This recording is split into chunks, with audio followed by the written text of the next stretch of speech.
Bonjour à toutes et à tous, merci de vous être connectés ce vendredi 28 janvier 2022 pour nos vœux pour cette nouvelle année. Malheureusement pour la deuxième année, comme vous le voyez, on n'a pas pu se réunir dans notre salle des fêtes traditionnelles au centre du village. La crise sanitaire nous en empêche. Par contre, on tenait à revenir vers vous pour faire une rétrospective sur cette année 2021 avant de vous parler des grands projets structurants de 2022 qui soient à la fois très concrets comme les travaux, comme les réhabilitations du centre du village ou des extérieurs. Isabelle, Bernard, avec Sébastien ou même avec Élise, plus sur le patrimoine, également aussi sur tout ce qui est des aspects plus environnementaux, agriculture, biodiversité, Jean-Marc, Alain, Christian. Puis on mettra l'accent aussi sur l'enfance et la jeunesse avec Laurence, sans oublier, même si le contexte n'est pas favorable, on avait pu arriver à avoir du lien social avec vous tous et proposer des activités, des animations, des festivités avec toutes les associations du village.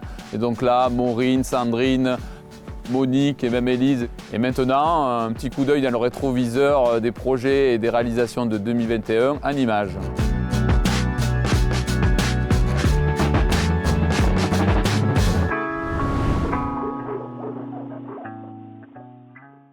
Cette année 2021 a vu sortir de terre notre projet agricole.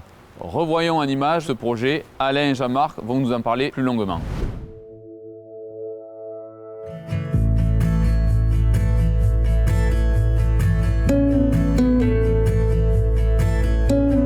Bonjour, nous avons la chance que la commune de Saint-Paul-les-Durances possède des terrains agricoles. Comme nous l'avons annoncé lors de notre campagne électorale, nous avons monté ce projet financé par la commune et les aides du département des Bouches-du-Rhône. Il est sorti de terre au mois de mars, après plusieurs mois de préparation, avec le montage des serres, l'installation d'un chalet d'accueil et des toilettes sèches, et la mise en service d'un réseau d'eau pour l'installation de goutte à goutte et de micro-asperceurs. Ce projet agricole se situe sur la route de la Source. Nous avons fait un appel à candidature sur le village et nous avons retenu Magali Henguez, qui s'est donc lancée dans l'aventure avec nous sur ce projet en agriculture biologique, en vue de fournir la cantine de l'école et les villageois à travers un circuit court.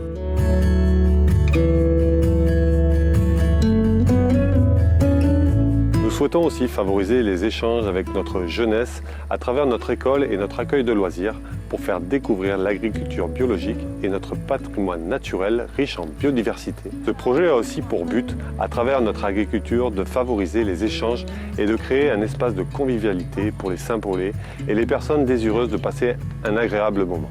Vous êtes tous les bienvenus pour découvrir notre projet. Ciao, ciao! À bientôt!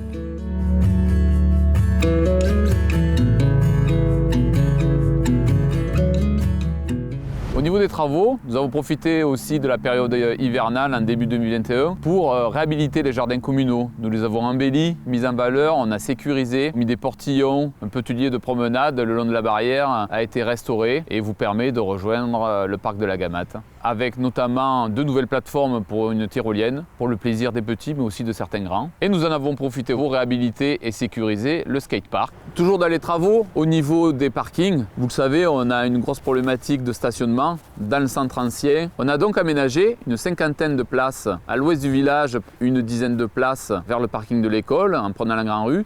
Et côté est, nous avons agrandi d'une 12aine de places le parking du centre commercial et créé un nouveau parking, le parking du Mécoucoulier, avec presque une 30aine de places. Nous en avons profité pour renouveler notre flotte avec un véhicule électrique, une balayeuse électrique et également un chariot élévateur à gaz.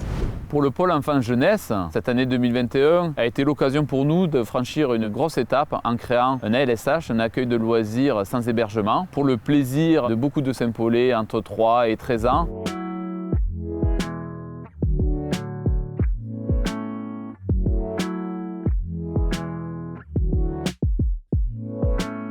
Nous avons accueilli au mois de juillet, pour notre premier été à l'accueil de loisirs de Saint-Paul, près d'une centaine d'enfants. Nous avons également proposé, lors des petites vacances, des stages sous la direction d'Émilie Rizzo et avec une équipe d'animation de choc. Le fait d'avoir une structure accueil de loisirs nous permet aussi de renforcer, certes l'extrascolaire, mais le périscolaire au niveau de la cantine, au niveau de la restauration, menée par Nathalie et son équipe, et aussi le soir en garderie. Nous proposons aussi le mercredi beaucoup d'activités, de sorties et de découvertes dans le village. Au niveau du scolaire, nous avons fait l'inauguration en mai 2021 un plan de Saint-Paul réalisé par les CM1, CM2. Je remercie le CAUE et tous les enfants et l'enseignante et la directrice. Le résultat est plutôt très prometteur. Grâce aux moyens humains et financiers que nous avons mis en œuvre, la rentrée scolaire de septembre a pu se passer dans les meilleures conditions. Nous avons essayé de rassurer tout le monde et d'assurer notre mission de service public et de proximité. Au niveau des actions, au niveau de prévention, on a eu la chance de pouvoir mettre un bus proposé par le département des Bouches-du-Rhône avec l'aide des pompiers, des agents communaux, des élus. Au mois d'avril, pendant 2 fois, nous avons pu faire la première campagne de vaccination. Ce bus a pu revenir aussi en fin d'année 2021. Nous avons eu l'opportunité de créer un centre de vaccination commun aux 7 communes du nord du Val de Durance. Monique, adjointe au social, toujours en première ligne, a permis aux Saint-Paulaises et aux Saint-Paulais d'avoir accès à la vaccination.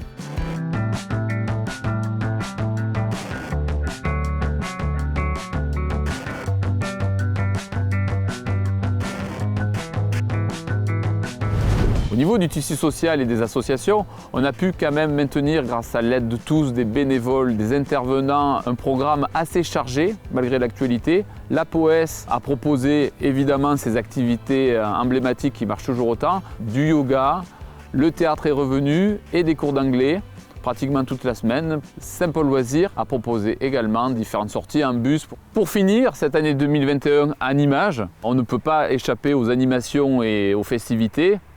On a pu en maintenir un nombre assez important et en proposer de nouvelles. Pour la 2e année, la fête des mères s'est tenue au centre commercial avec un certain succès. Nous avons pu maintenir la fête votive dans des conditions de sécurité aussi pas évidentes, mais avec de beaux concerts, de beaux spectacles. Toujours une fête foraine pour le plaisir des enfants.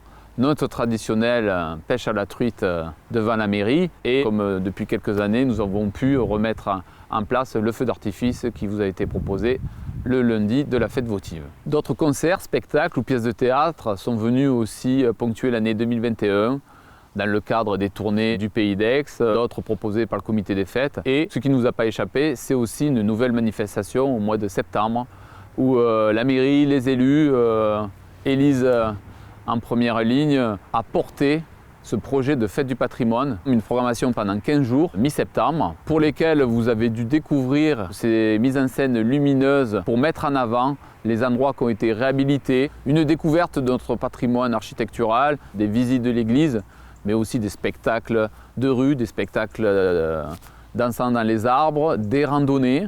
Alain a servi de guide notamment pour aller découvrir certaines zones au niveau des Bories ou en dessous du village. Le cinéma a aussi proposé 9 séances pendant ces 10-15 jours pour découvrir du Pagnol, du Giono, débattre avec certains d'entre vous, faire parler les anciens sur notre histoire du village, notre canal, notre patrimoine qui a été bouleversé ces 50 dernières années. Des concerts dans l'église et des moments conviviaux autour de paella géante à la cascade ou encore de méchouis sur la place du village. Et enfin, 2021, pour la 2e année, nous avons pu organiser cette fête de Noël, le premier jour, le samedi, pour les enfants. La distribution des cadeaux, la joie de voir le Père Noël, des animations musicales autour des chalets, au théâtre de verdure. Et le lendemain, un marché de Noël avec une douzaine d'exposants, d'artisans, de commerçants pour la joie de beaucoup de Saint-Paulais, de Saint-Paulaises, mais aussi de personnes qui sont venues de l'extérieur. Nous avons remis aussi les différents prix de ce concours d'illumination que nous avons reconnu pour la 2e année. Merci Sandrine de porter ce projet et de voir que vous êtes toujours aussi nombreux à illuminer vos maisons et vos commerces. Nous venons de balayer toute cette année 2021 qui, malgré l'actualité et le contexte sanitaire, a été riche en réalisations, en actions, en événements.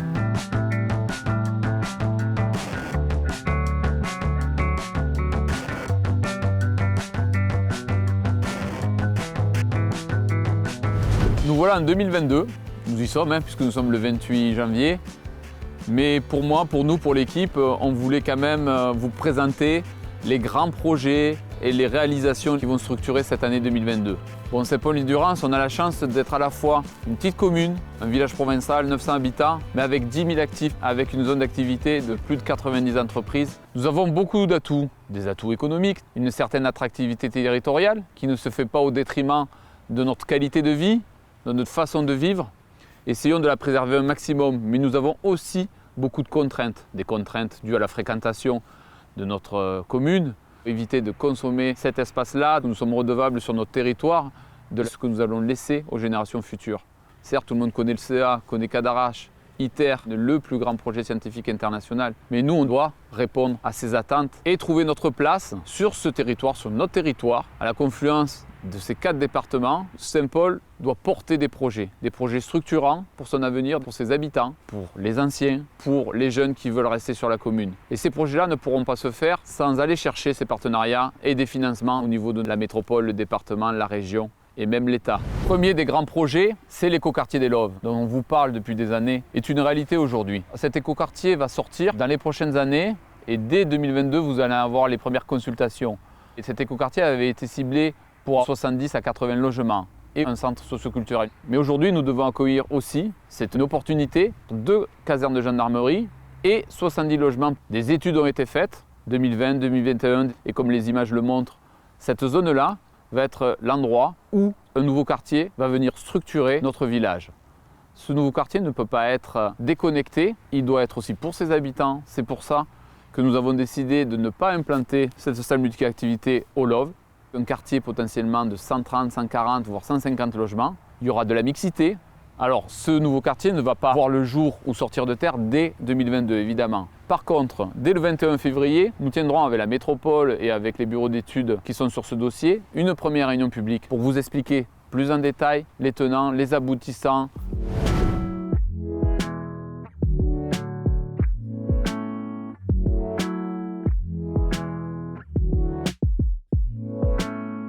L'implantation d'un nouveau quartier de cette dimension-là, dans un village comme nous, n'est pas sans conséquence et il faut prévoir un maximum l'arrivée de cette population. La première chose, c'est l'agrandissement du groupe scolaire, la gestion de la cantine, l'ouverture de classes supplémentaires. Encore une fois, c'est une chance, une opportunité, mais c'est un projet qu'on doit mener dès aujourd'hui, que nous avons entamé déjà dès 2021. 2022, on passe une étape supplémentaire, une évolution à plusieurs tranches de l'école telle qu'on la connaît, avec à terme 7 à 8 classes au lieu de 5 aujourd'hui. Un équipement, l'accueil de loisirs qui sera aussi dans cette enceinte de l'agrandissement du groupe scolaire et une cantine à proximité. Notre salle multi-activité, chère à toute l'équipe municipale mais aussi à la plupart d'entre vous, on s'est rapproché de partenaires comme le CEA pour voir comment nous pourrions gérer une salle qui corresponde aux besoins de chacun, à la fois des 900 habitants mais aussi des milliers de personnes qui travaillent sur notre territoire. Ce centre socioculturel devrait se localiser en sortant du village, route Saint-Martin, en allant vers le stade, à un endroit où il est possible d'implanter un équipement public, où nous avons assez de place pour accueillir les stationnements et où il y aura le moins de gêne pour les riverains. Ce bâtiment public viendra faire la connexion entre le Saint-Paul tel qu'il est aujourd'hui et ce nouveau écoquartier des Loves. C'est à cet endroit-là qu'une nouvelle passerelle piétonne, plus large que celle du centre, viendra connecter Saint-Paul, le centre du village et cet écoquartier. Sachez que dès aujourd'hui, des études de sol, comme pour l'agrandissement de l'école, ont été commandées. Et dans cette partie du village, dès 2022, nous allons créer une aire de camping-car moderne, sécurisée. Cette année sera l'occasion aussi de rénover progressivement notre PRL, parc résidentiel de loisirs, et de veiller à sa mise aux normes. Enfin, notre cœur de village va être valorisé avec une requalification de notre centre ancien. Nous espérons d'ici l'été pouvoir réaménager la place du Marronnier et lancer dans la foulée une réhabilitation complète de la place Santini, du théâtre de verdure à la placette de l'ancien lavoir. «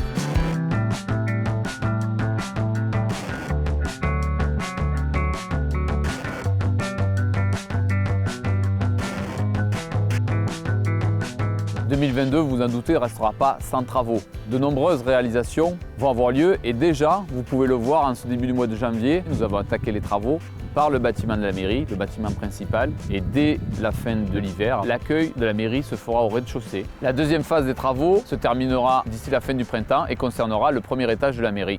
En 2021, beaucoup d'entre vous ont apprécié la réouverture de l'accès à la Durance par les escaliers de l'église. Et pour ceux qui connaissent les lieux, les escaliers au Martinet seront réhabilités, sécurisés, permettant d'avoir un deuxième point d'accès en Durance, arrivant à l'ancien moulin. Dès aujourd'hui, il a été mis en valeur, débroussaillé, et nous envisageons dès 2022 de commencer sa réhabilitation. Nous en profiterons également pour changer nos panneaux lumineux. De nouveaux panneaux, dès le printemps, viendront les remplacer, plus modernes, pour donner une meilleure information aux administrés, mais aussi aux gens de passage. Au niveau des actions tournées vers l'environnement, les communes de Jouques, Pérols et Saint-Paul se sont fédérées autour d'un projet commun, l'Atlas de biodiversité communale. Cette année 2022 nous permettra aussi de mettre l'accent, de franchir une nouvelle étape au niveau du pôle enfance-jeunesse, en lien aussi avec le projet agriculture dont on a parlé et dont on a initié en 2021, en relation avec l'école, avec l'accueil de loisirs. Nous espérons que ce projet agricole, ce projet potage-partage, permettra à chacun de nous d'être sensibilisé à ces enjeux que sont l'agriculture raisonnée, la protection de l'environnement et l'accès à une nourriture plus saine. Au niveau de l'enfance, on a créé cet accueil de loisirs et on veut dès 2022 se tourner vers les adolescents, permettre à nos collégiens, nos lycéens de trouver leur place dans notre village en proposant des activités adaptées. Et dès cet été, nous espérons retrouver encore plus de nos Saint-Paulais, de nos adolescents dans notre accueil de loisirs. Mais aussi au sein d'associations et de venir renforcer cette nécessaire solidarité intergénérationnelle et se sentir investi dans la vie du village. Le 12 mars cette année, le centre d'incendie de secours fêtera ses 40 ans. D'autres manifestations et activités viendront agrémenter l'année 2022. Une deuxième édition de la fête du patrimoine sera évidemment proposée dans un format plus court, sous 4-5 jours, toujours aussi convivial et innovant. Vu le succès de la fête de Noël il y a un mois, une troisième édition sera proposée, plus surprenante et magique encore, avec l'aide de tous. Vous avez été nombreux à venir, à nous aider, et nous espérons qu'à travers les associations, les différents bénévoles, volontaires, on pourra faire de cette fête de fin d'année un moment féerique et inoubliable. Toutes ces festivités, ces animations nécessaires pour le lien entre les générations, entre les habitants, la mairie, les élus, les agents en ont impulsé avec votre aide, avec votre concours. Mais ces événements, ces actions doivent avant tout se faire au niveau des associations en espérant que 2022 soit enfin une année plus sereine, positive et nous permette enfin ensemble de vivre dans notre village et de profiter de notre cadre de vie et tout simplement d'avoir le plaisir de se retrouver. Accélérer le mouvement avec vous, pour vous, que l'on soit fier de notre patrimoine, de nos enfants, de nos anciens et de notre territoire.